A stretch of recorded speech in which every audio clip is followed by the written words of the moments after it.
Is broken. And we're live. Oh, no.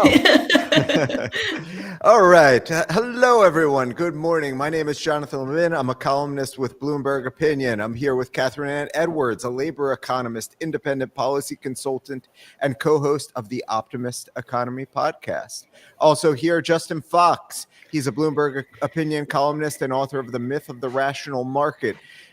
We're here waiting on non-farm payrolls. There have been some technical issues over at the BLS website, so we really hope that we have some numbers to bring you in about five minutes time. The expectation here is that non-farm payrolls will have grown a net seasonally adjusted 75K for the month of August. That would be compared to the 73K in the previous month. But boy, are there a lot of moving parts here. You'll hear from some camps that maybe we should just really be focusing on the rates this time around. The expectation for the unemployment rate, U3, is that it'll come in at 4.3%. That would technically be a slight tick up from the 4.2% previously reported. Here's the deal. This is a newsy report for two reasons. First and foremost, in the monetary policy arena, this is the last employment situation report that we get before the Federal Reserve decision on September 17th, a decision that could hinge very strongly on how policymakers interpret the labor market data. Second, and this is sort of the unfortunate part in my opinion, this is the first payrolls report that we'll get since President Trump unceremoniously fired the commissioner of the BLS on Truth Social, on social media, following a July payrolls report with which he disagreed. And we will get into that all shortly after we get the numbers here. But I want to start with the macro story. I want to start with Catherine Ann. Catherine Ann, advocates for significant rate cuts, potentially starting this month, Governor Waller, chief among them, they argue that the downside risks to the labor market have increased in recent months, or so we should believe based on the available data. Do you agree with his interpretation? I think yes and no. It's on both the macro GDP growth side with the data we're getting about consumption and business investment. It's very much tracking the labor market, which is we are seeing a slowing of the economy. I haven't seen a big tick up. The big number's still just at 4.2%. So I think cracks are showing. I think a lot of people are suffering and the labor market is not doing well. But unfortunately, prices are rising. And the Fed has to be nimble and has to, it serves two masters. And one of them is a lot harder to get under control, especially if they backtrack on something like a rate cut. Yeah, prices are rising in the data, but there's also the separate question of in the months to come, are we going to see further price pass-through from the tariff policies? There are some big questions there, right? And exactly. And Powell said in his speech at Jackson Hole, which was, of course, immediately overshadowed by Lisa Cook announced firing, which happened, almost as soon as he said the bad thing, Trump tried to fire Lisa Cook. I mean, Powell said unequivocally, we have not seen the scope of tariff inflation. We don't know how it'll come. We don't know how quickly, how high, or if it'll be permanent or a constant increase. And he said the price growth isn't finished. So I know that the markets are primed for a rate cut, but Powell has said quite clearly, we know that price growth isn't done. Sure. Okay, Justin, we've got like 90 seconds to get this data, 60 actually. What are some of the potential pitfalls in this data? Talk to us real quick about the challenges of interpreting the payrolls data in particular. Well, the number one pitfall is we don't get it, but true. So I sure hope it all works out.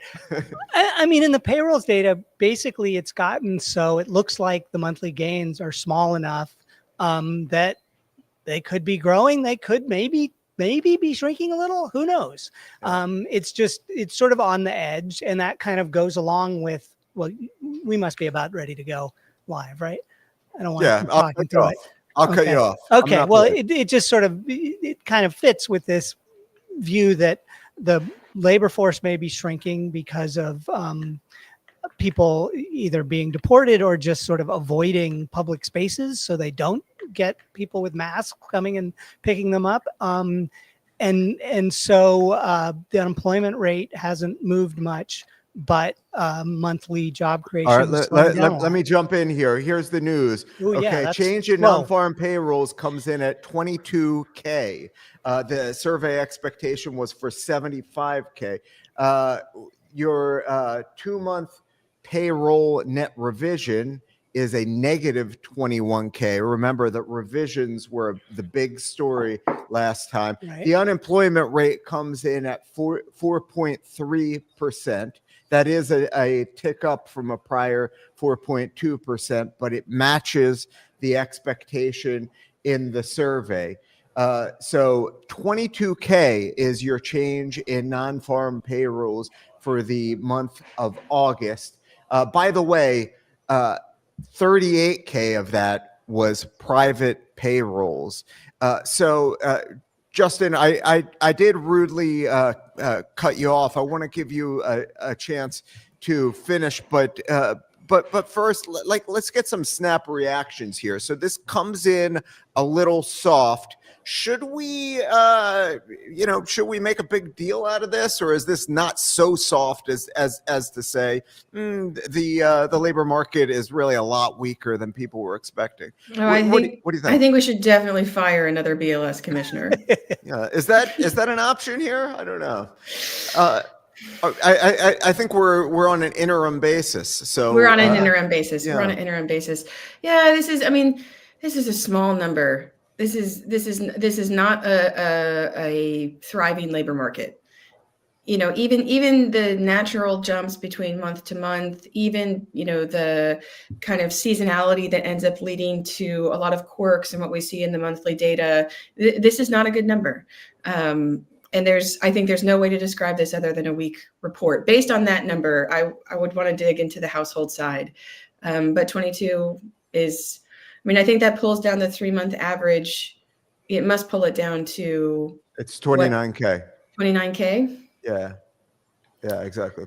Average change over the past 3 months, including the revisions. So yeah, that sounds pretty weak. This is not 1 month's data that we're reacting to. No, and I've said for the summer that the effect of tariffs has mainly been that the U.S. economy is idling in place, and businesses and consumers have been waiting to see what happens, waiting to see how these trade deals work out, especially businesses and how it affects them. But we've looked at surveys of businesses and employers, the industrial survey of manufacturers. They all say we can't hold in place much longer. We're going to have to start making cuts.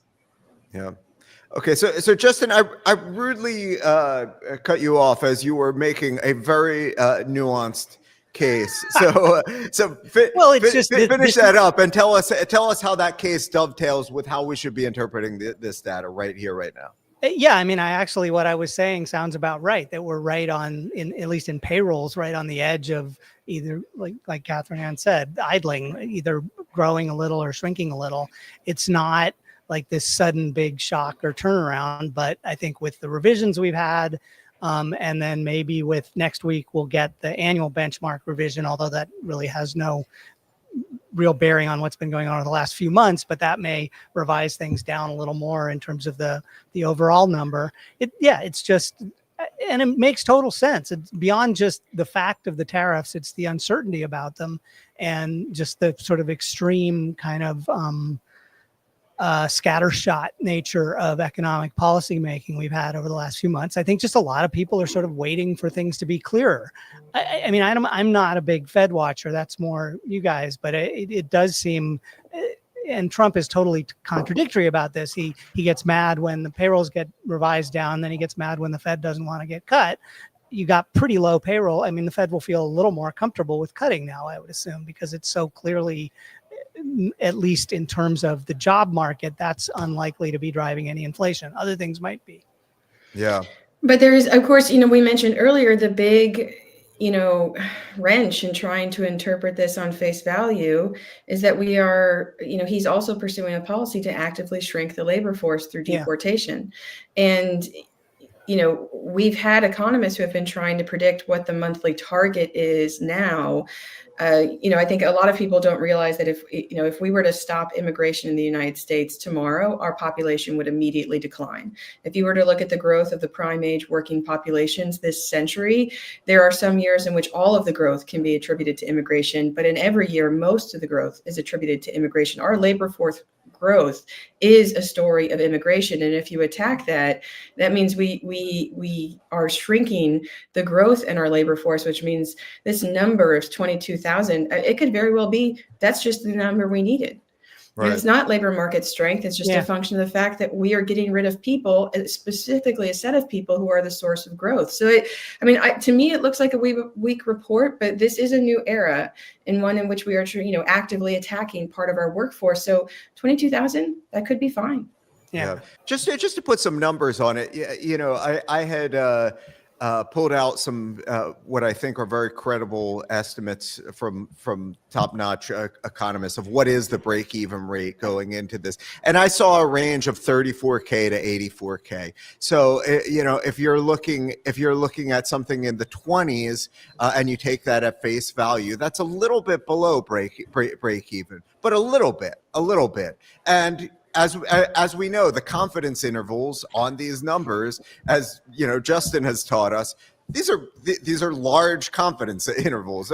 On a month-to-month basis, the BLS generally estimates that the confidence intervals are like plus or minus 130,000. So we do need to be a little bit cautious and pump the brakes a little bit. I did want to go through the decomposition here, because it can sometimes tell us something about what's driving these gains and losses, what's going on with the economic cycle, and so forth.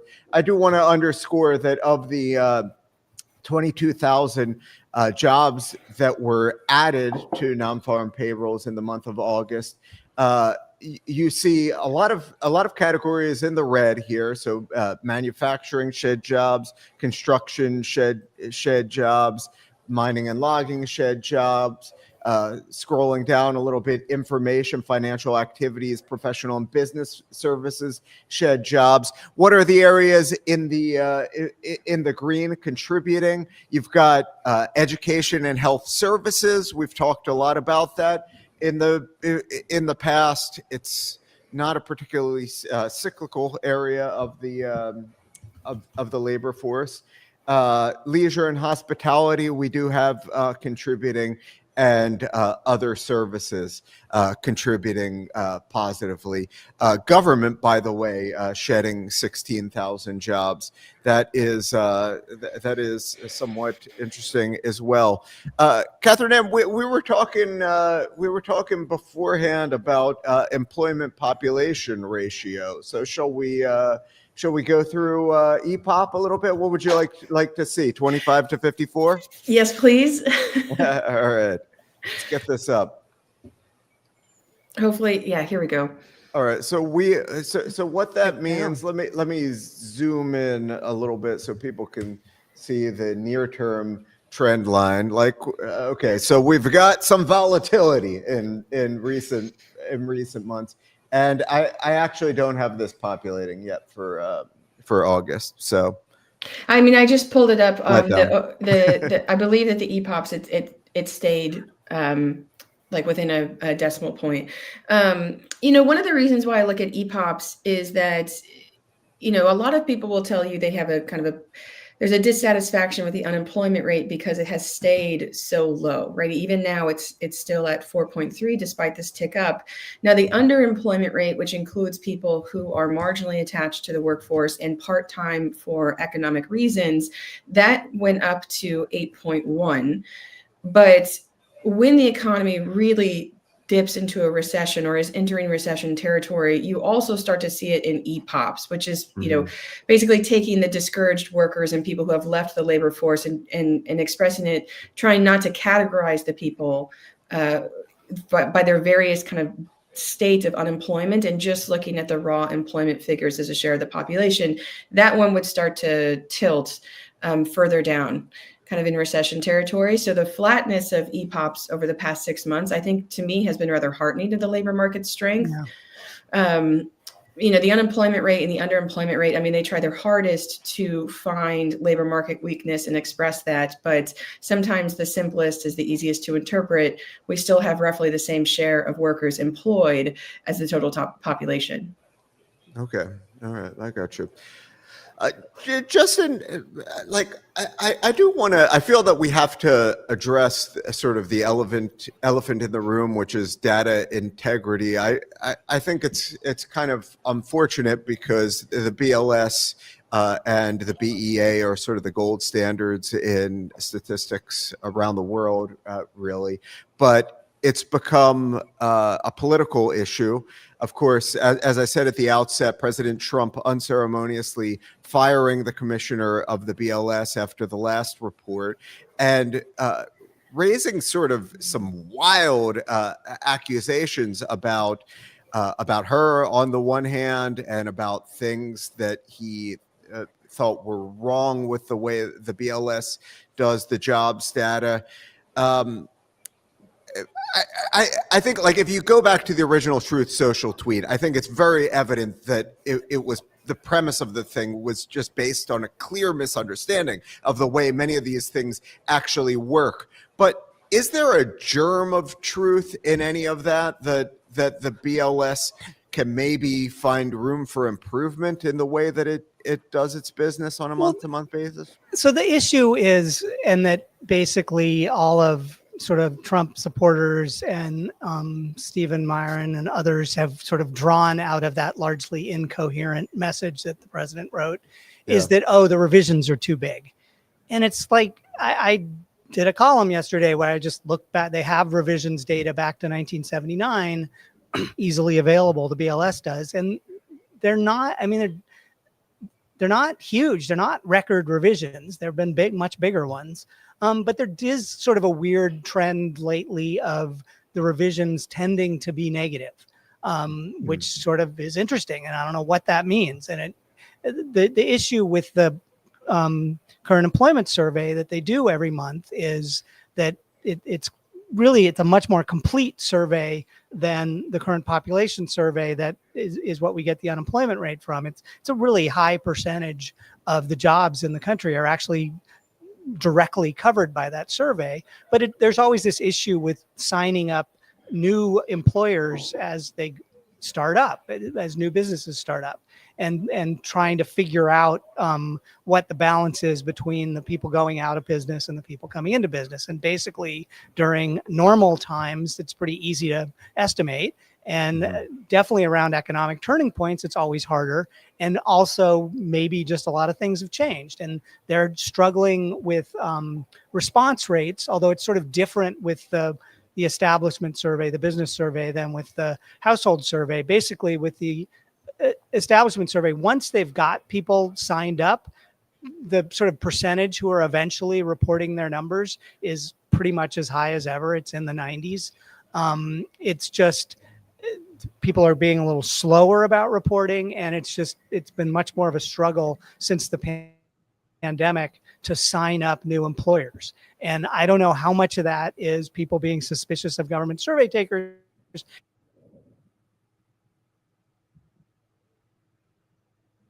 Yeah. And do this whole operation that was all done in offices and switch it over to doing it from home, and had to expend huge resources on that and didn't have the resources to be following up on all these employers and trying to sign them up. Sorry, Catherine. No. Oh, Justin, you froze a little bit. We were worried that you were about to drop off. And what all that is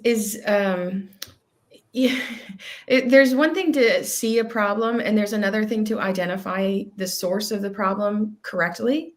The BLS has revisions. Statistics are hard in an era of mistrust. But, one thing that I think is completely lost on the BLS's critics is, rather ironically, that most of the information that they use to attack the BLS itself produces. Right. I mean, this is an agency that has such an incredible degree of transparency, such a high level of integrity. Every mistake that is held up against them as proof that they're not doing a good job, they themselves produced.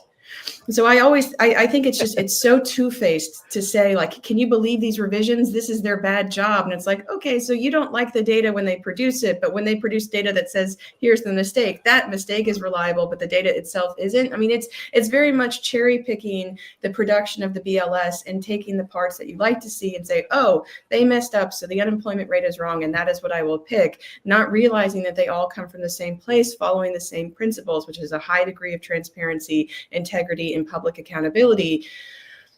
I think that part's lost on them. But then, of course, I mean, we would be, just absolutely in the wrong if we did not make this about funding.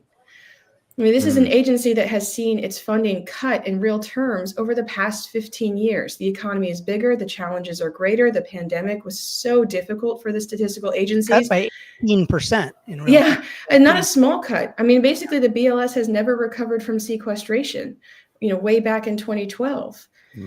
So, I mean, you get what you pay for to a certain degree, and then to kick them when they're down, even as they're telling you, here's the best job that I'm doing, it reveals, their motivation is clearly not some type of adherence to statistics. This is just an easy political punching bag that you can ignore that you've underfunded them. You could ignore that they're doing their best, that they're telling you in real time how they're doing, and just pick a story that works for your political position. Well, the other issue that always just sort of strikes me is that the household survey has the same, maybe even worse, response problems and just the difficulties of gathering survey data in this current world, but it doesn't get revised because they just sort of take a snapshot and that's what it is, whether it's right or wrong. And therefore it's not a target of people yelling about it. Whereas the payroll survey partly gets revised just because some people report late. But the really big revision is they have this whole other set of data out there that comes from state unemployment records that they get to check it against. And that's incredibly useful and helpful. And it's great that they do that. And that's what we're going to hear about next week. They'll get the first take on how big a revision that will cause in last year's data, basically. Yeah, I mean, it's definitely worth saying that if you want truly the best ideas about how to improve BLS statistics, they're going to come from the BLS. I mean, they have proposed a new current population survey. They have proposed how to make the data more accurate. They need, we could benchmark quarterly if we had the funds to do it. They only need to do a big annual revision because that's all they're allowed to do with their funding. But they could do a quarterly revision relative to the unemployment insurance records if they had the money to do it. So I think, if you want the BLS of the future, you should ask the BLS where it wants to go, and they have the best answer. Yeah, that's a really good point. Somebody at the BLS did a paper that said if they did it quarterly, they'd just end up revising back and forth even more, and it might be worse. So I don't know if they really want that, but yes, in general, I agree with you.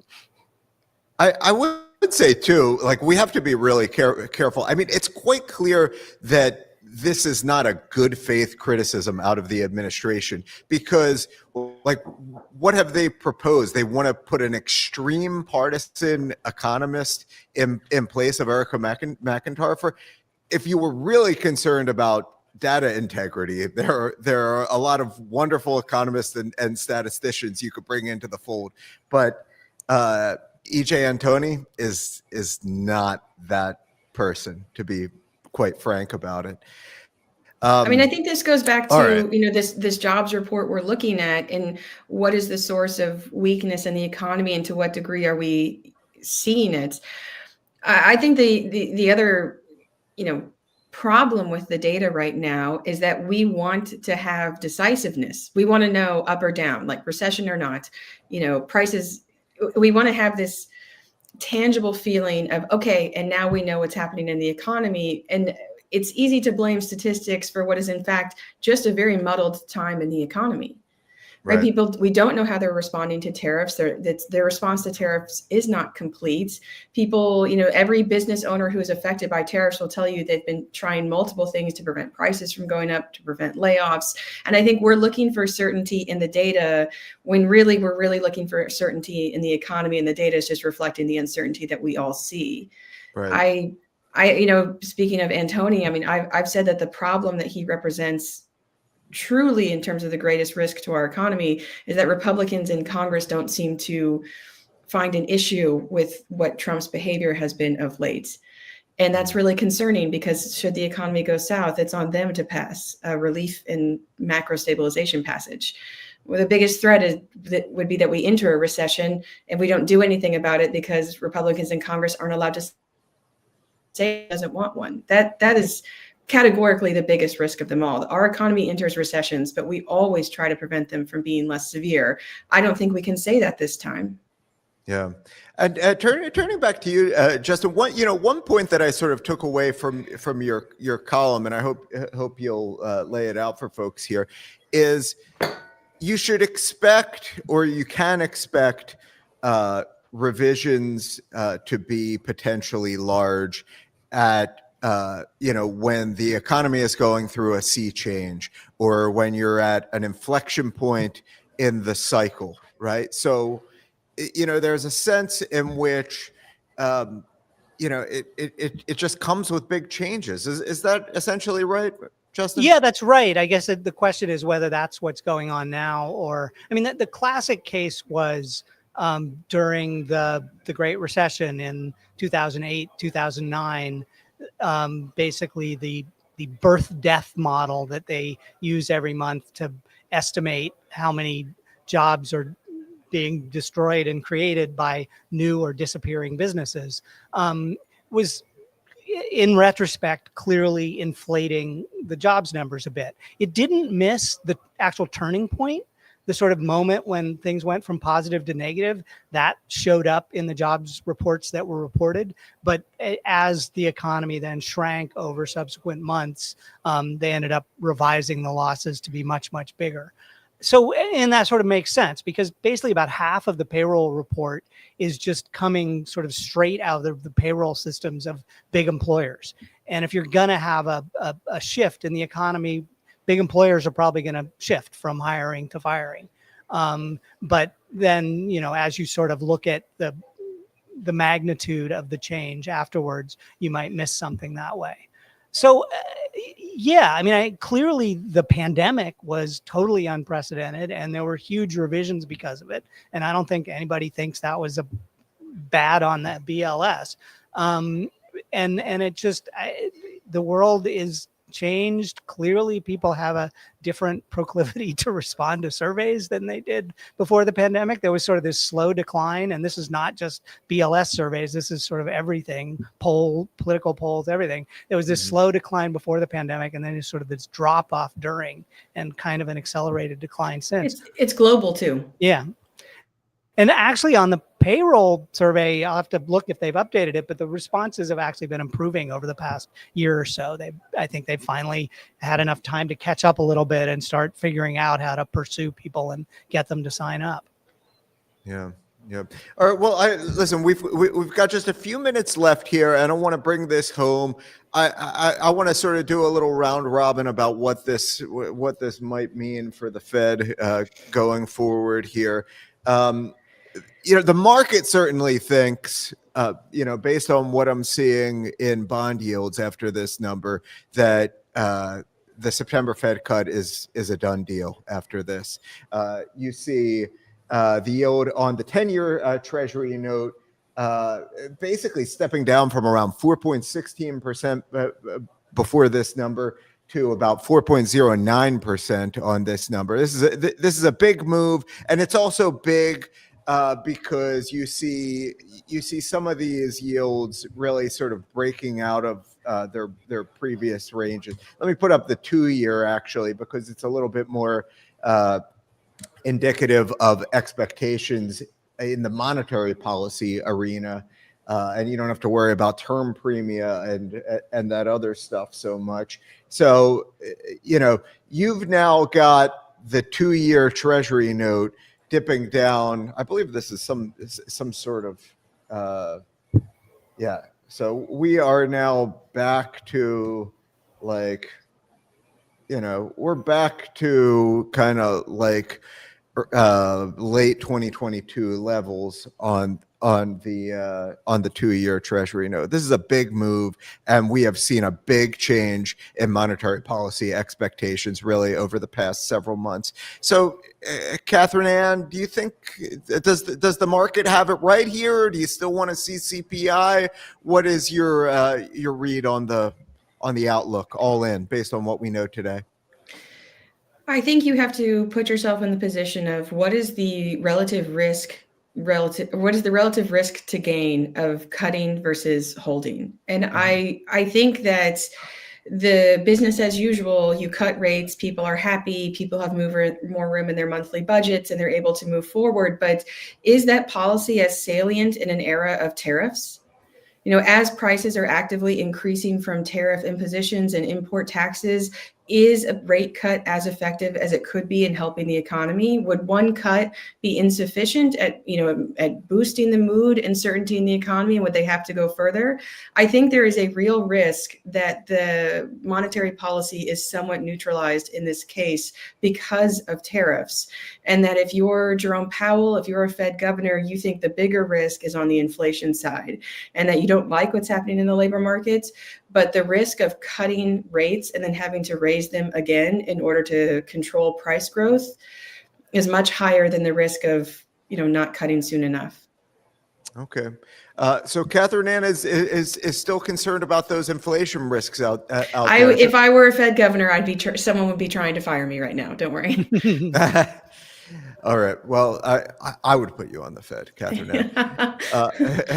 And Justin Fox, I would put you on the Fed as well, even though you say you're not primarily a Fed watcher.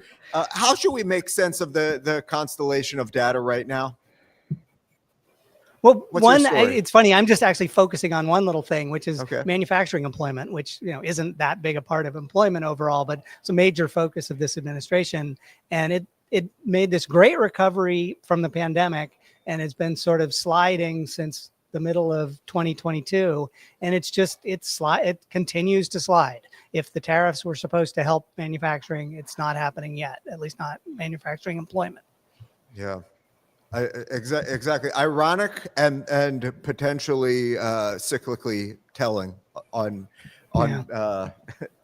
in both senses. All right. Well, let me just wrap up for everyone here that your change in non-farm payrolls, 22,000, well shy of the survey expectation of 75,000. Your unemployment rate for the United States of America, 4.3%. And bond yields are dropping fast. My name is Jonathan Levin. Thank you to Catherine Ann Edwards. Thank you to Justin Fox. And we will see you for CPI.